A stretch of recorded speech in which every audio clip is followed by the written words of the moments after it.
Japan, one of the top tourist destinations, ranking first out of 141 countries in the world in 2024. It's no surprise that the land of the rising sun is attracting more and more expats. Previously, it's been very hard to live here. With a long history of strict visa entry requirements and cultural barriers, Japan is now quickly adding new avenues into the country with a much more relaxed minimum prerequisites attitude. New long-term stay options like the working holiday visa and the digital nomad visa have made it easier than ever to experience everything Japan has to offer on a deeper scale than the average tourist stay of 10 days. And with most people planning to move here for an extended period being way too excited to think past their first kombini trip to get the obligatory landing strong zero, I'm here to bring you back down to earth and remind you, you're not a tourist anymore. You may have thought the visa issuance and the airport customs was the end of your document stress, but oh buddy, do I have news for you. And they have passport here? I don't have it on me. Do I need passport with me? Yeah. Okay. So that brings us to today. I'm going to show you how to avoid the residency fines and everything you need to do within 14 days of moving to Japan. I'm officially a resident of Tokyo.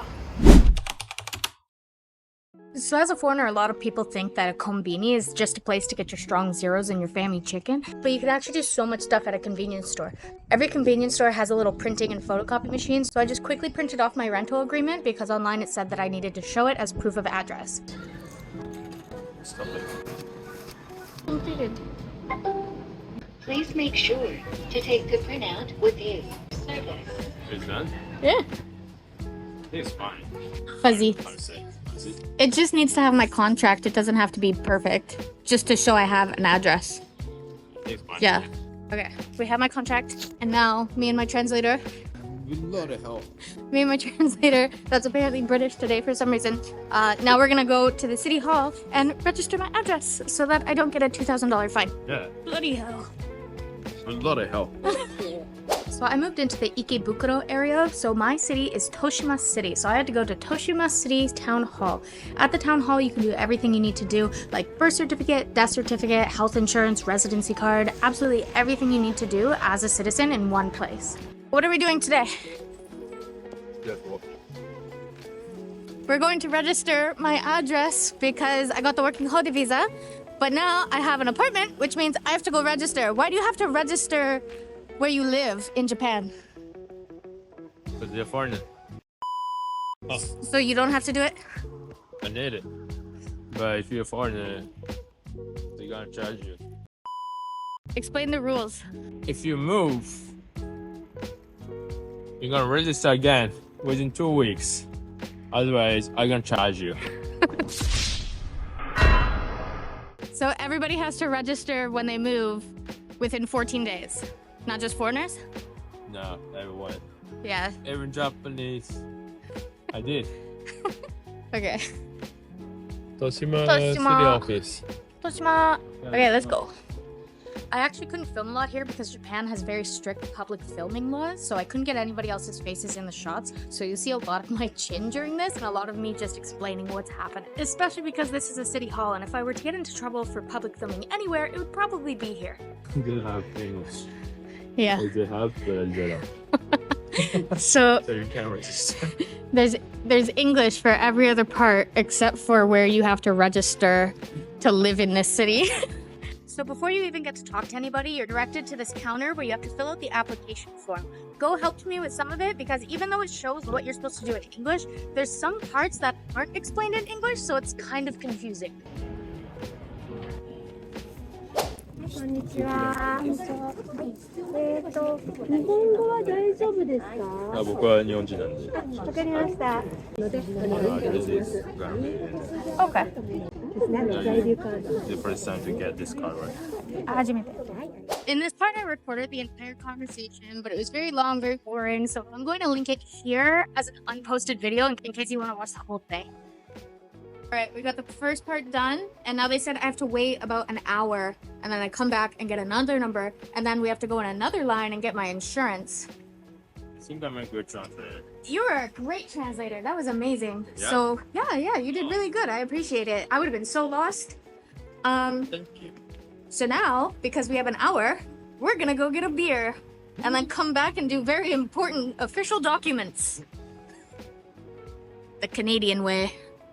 Next to wait for an hour, so we asked if we could go outside, and the lady said yes. The funny thing is this was actually our anniversary date that we had to do this on, so we went outside and we drank a beer while we waited.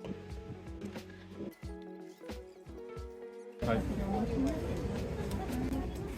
Little way.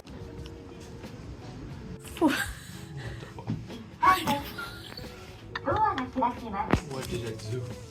The foreigner desk the whole time. Didn't have English. Yeah. They have, but I didn't. Okay, so I got all my documents and I got a lot of really cool things that tell you things, and I will show you right here. Hey pals, so this is the... Okay, so this is the package you get when you register your address at your city hall. And it looks like on the outside, it's just an envelope with a bunch of ads for the city. Yeah, like this ad right here is a place to go get an official stamp. So in the actual package, you get a lot of paper. A lot of paper. Like a lot of paper. So the first little paper here I'm holding backwards because it's my health insurance, so I'm not going to show you that, but you get your health insurance card once you register for that as well. Remember, that's a separate counter. You get a little English explanation of how to use your health insurance in Japan, and also at the bottom how to terminate your health insurance when you leave the country. It also says that you can use your My Number card for your health insurance instead of your health insurance card. Another tiny little piece of paper in English saying what is your resident record code? I have not read this yet, so I have no idea. Another little piece of paper in English explaining what a My Number card is and when you will be receiving it. A little coupon code to the movie theater. That's adorable. That's a nice...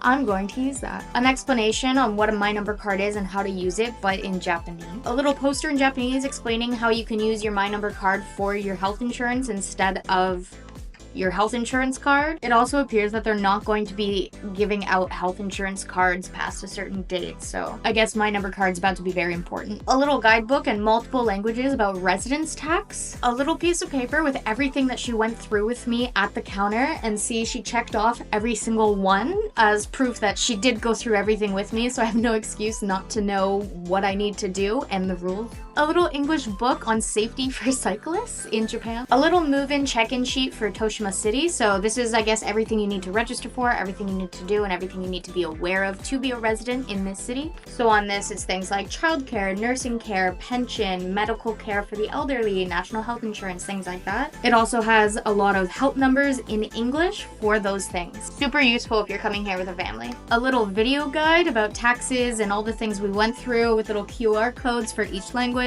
This one's important. Your garbage and how to sort it. It's also in multiple languages. A little visual guide on what goes out on which days, and also a neighborhood sheet on which calendar you're supposed to be on for every neighborhood in Toshima City. Also super useful because in English it actually shows what is burnable, what is not burnable, things like that, which a lot of people just think if it's plastic it means it's not burnable, but each city has different rules on what they can sort. So just because it's burnable in Hokkaido doesn't mean it's going to be burnable in Tokyo. This appears to be daily life information in foreign languages, and then a little sheet with consultation information for residents in every language. It says if you have any problems in your daily life, please feel free to contact us, free and confidential. For example, how to complete administrative procedures, how to dispose trash, where you can learn Japanese, and so on. The resources are insane. The movie theater ticket's still my favorite. And lastly, I'm not going to show you, but this is the form that came with my residency card that I'm going to need to keep so that I can complete the procedure of moving out.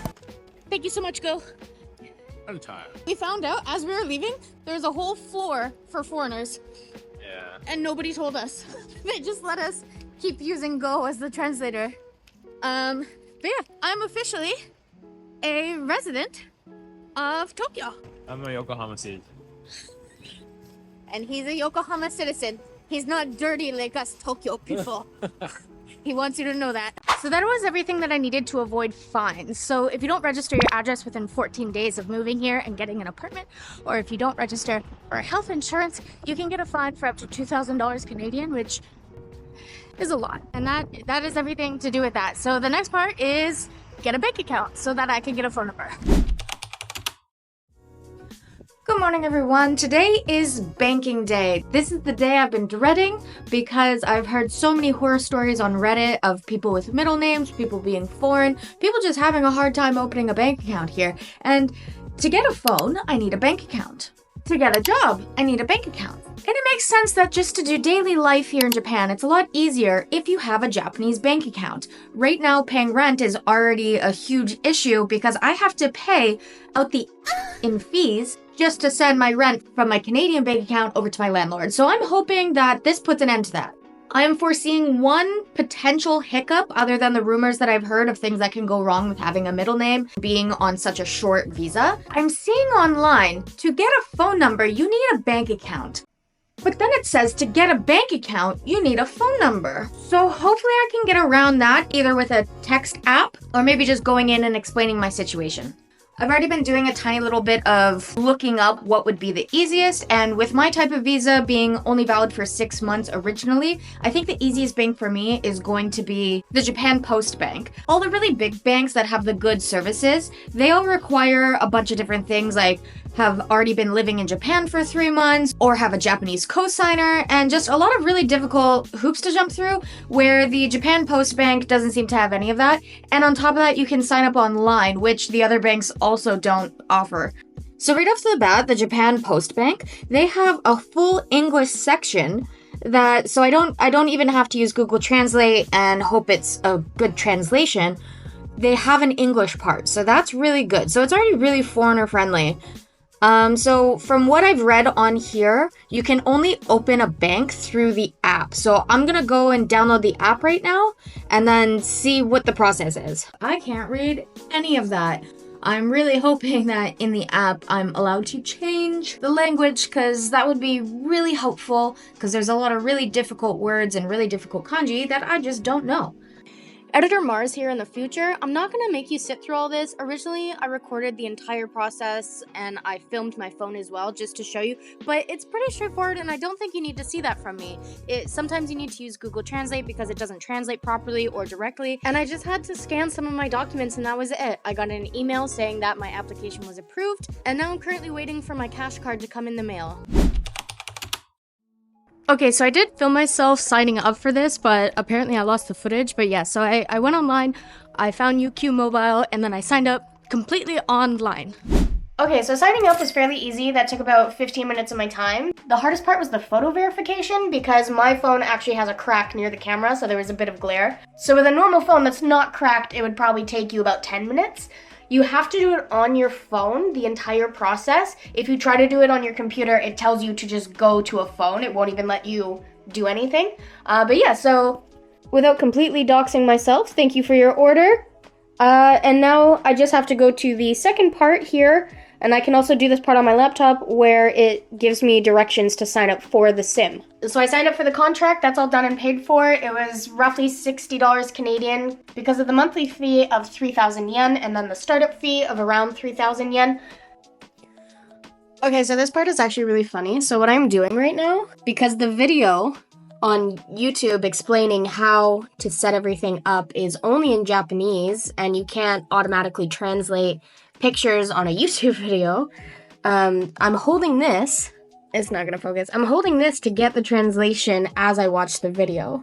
So this part's actually really funny to me because I was so confident because I got through so many things without having to do anything with my middle name that I was actually like, of course I was about to get stuck with something. Like I knew the middle name was going to hit me somewhere and it finally did with the phone. All right, pals, we finally hit it. We hit the classic middle name block. Okay. So I tried to sign up twice for the UQ Mobile, and both times it said everything was okay, and then they would send me a follow-up email saying that my name doesn't match my ID. I tried 3 times. The first time I accidentally left out my middle name because I'm not used to putting that in things because nobody really cares in Canada. After the first rejection, I tried putting my middle name in the part of my first name. And then in the second rejection, so the third application, I tried putting my middle name in the last name. And both times it says it does not match my ID.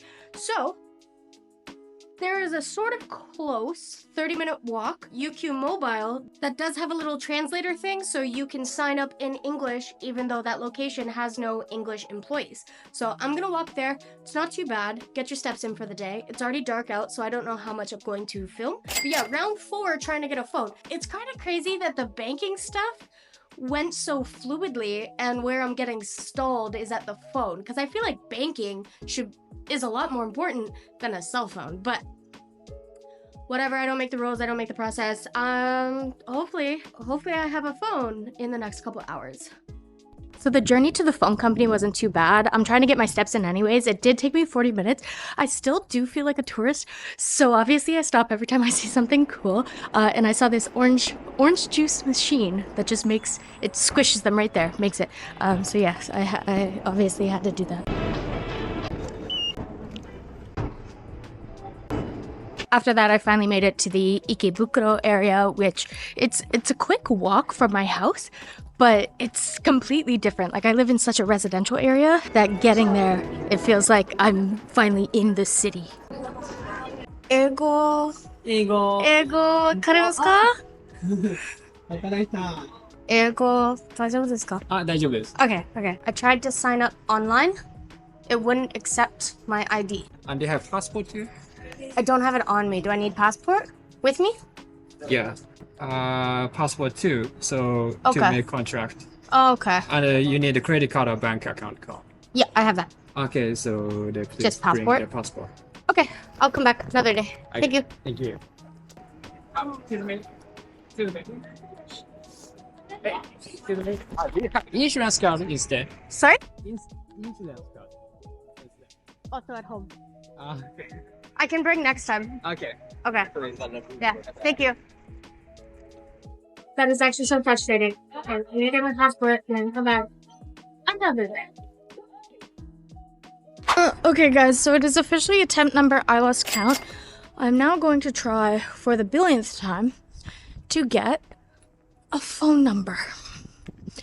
I don't know how I got past every single important business document thing I needed to do, except just getting a phone. I feel like that should be the most simple. Okay, on to UQ. Hi, I just need to sign up for a phone number, a new phone line in Japan.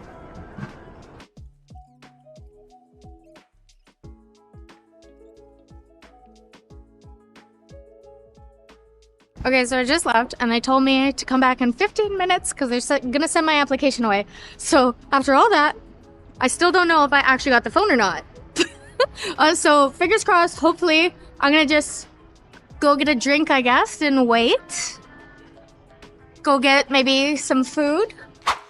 Alright pals, so as you can see, it is nighttime now. When I started this in the morning, I tried to sign up for a phone, still can't. The problem is I have no banking history here. So to sign up for a phone, they asked me to put down 10 万円. In my currency, that is 1,000 Canadian dollars to open a phone line that costs $30 a month. I said no, not because I couldn't necessarily do that. It is a deposit, so you do get it back. It's not a payment.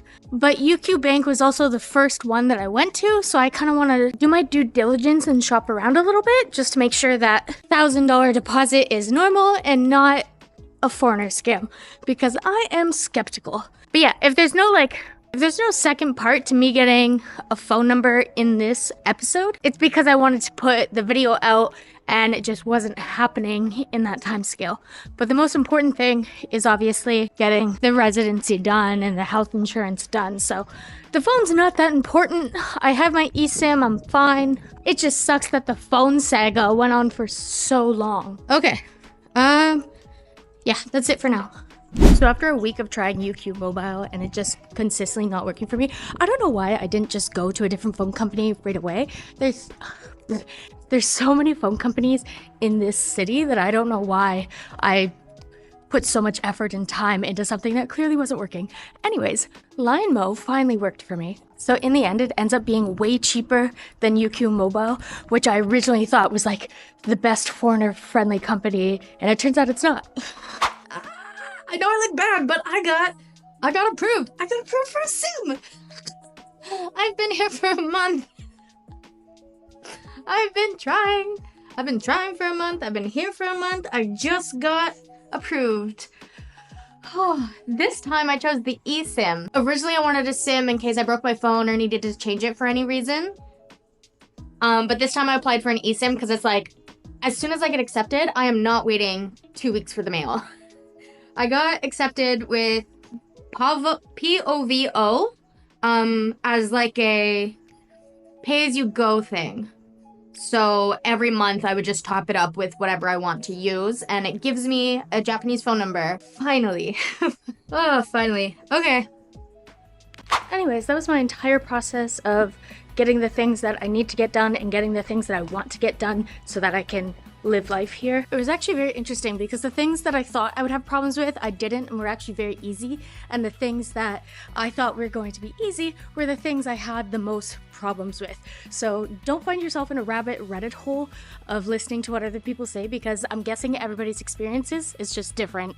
It's going to look a little different for everybody just because there's different rules for every city that you go to. The one thing that does remain the same is you have to register your address within 14 days of moving in, otherwise you get a 200,000 yen fine, among other really bad things that could happen to your visa. I did use Go for the translation, but just keep in mind you do not need a translator. There are so many good resources for English, as you can see in my little welcome package that I got. So if you don't know anybody who speaks Japanese that can help you, don't worry, the entire process is doable without somebody who speaks Japanese. But obviously if you know 1 or 2 phrases, it does go a long way. Thank you for watching another video as I try to do life here, and if you enjoy them and you want to see more videos of me in Japan trying to figure everything out, please subscribe, please like, and thank you for watching to the end.